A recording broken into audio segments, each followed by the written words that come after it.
अरे ही कुठली डायरी आहे?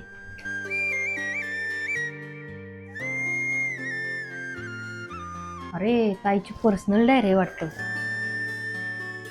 भारी भारी लिहिलंय ह्याच्यात. दीप्ती,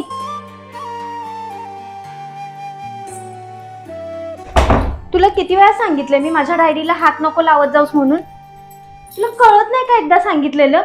मग काय झालं? मी बहीण तुझी आहे ना, मग मला तुझ्या सगळ्या गोष्टी माहिती असायला हव्यात. हो, पण काहीही करशील का? तुला जरा अक्कल नाहीये का ग?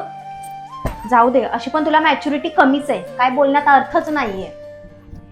हो, कशाला बोलशील? तुला कुठं माझी काळजी आहे तेव्हा? तुझं प्रेमच नाहीये ना माझ्यावरती. जाऊ दे, हिजीला डायरेक्ट देऊन टाकते. ताई, हे घे तुझी डायरी.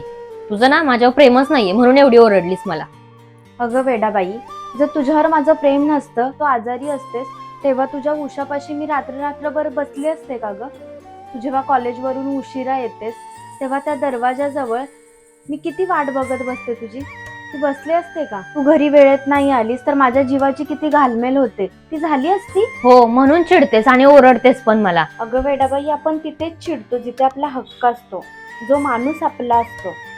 म्हणून मी तुझ्यावर चिडते, तुझ्याच भल्यासाठी ओरडते ना मी. बरं, जर असं असेल ना तर आजपासून मी तुझ्याशी बोलणारच नाही. अच्छा, म्हणजे ओरडायचं पण तूच आणि रुसायचं पण तूच. वा वा ताई, यार मला माहितीये तू माझ्यावर चिडतेस ओरडतेस ते माझ्या भल्यासाठी, पण मला हेही माहितीये तुझं प्रेमही माझ्यावर तितकंच आहे. अगं हो ग, तू तर माझा जीव आहेस.